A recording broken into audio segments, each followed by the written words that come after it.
know a lot of people want to know what's the benefit of owning versus renting. And of course, we have the experts here with us. We've got the Joes. We've got Joe Connor and Joe Coleman, Homeowners Financial Group and Callaway Realty.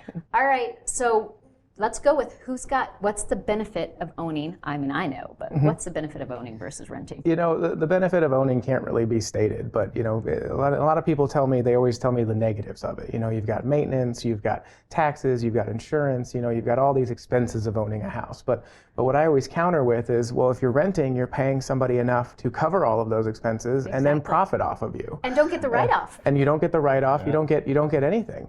And you know, your renter's insurance as well, which is this. I mean, there's a whole series of reasons why owning a home is better. You know, and putting that money in your pocket and that equity in your pocket. And even if you're renting now versus in a crazy market, people tell me, well, we're going to wait for the crash. Well, like we said, we don't think that's coming. But you know, but even then, you know, you're paying inflated rent right now, so you're throwing even more money away. Yeah. And so, you know, the cost of owning versus the cost of renting just really can't be stated, because it's not only better, but then it builds towards your future instead of somebody else's. Well, and I've also noticed a lot of that the cost of rent. It's been a lot more for someone that does own their home for their mortgage, which is growing and growing and growing. Yeah. That's awful. And what people don't think about, and Joe put this very eloquently, but 100% of that rent is going to the landlord, where a portion of your mortgage payment is actually going to yourself, because you're paying down the mortgage balance, which is equity that you're building in that home, right? Not to mention the tax write-offs that you're now going to be able to have for that mortgage interest and real estate taxes. I've never had an instance where we put a comparison together of renting versus owning and it hasn't made sense for somebody. It's just getting over that hump and understanding that, you know, you don't want to be a renter forever, and now is the time.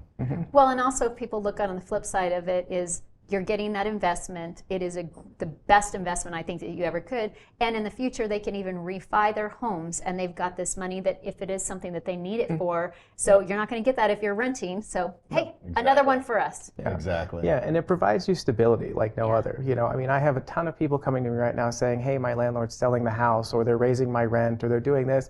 And they can't do anything about it. I mean, you can't stop them from selling the house. You don't own it. Yeah. But when you own it, it puts you in control of not only that home, but your future as well. You can refinance it. You can sell it and take out the equity, or you can pay off the mortgage completely and live, you know, mortgage free at some point in your life. So owning puts you in control of your future, where renting, you're basically at the whim of whoever owns that house, and they can do with it whatever they want.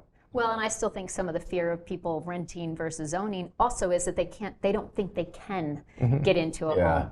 And so obviously contacting you guys, you can help them through the process, and they're going to realize, oh yeah, you can make it a reality. Yeah. So, if you can pay rent every month, you can buy a house. exactly. Yeah.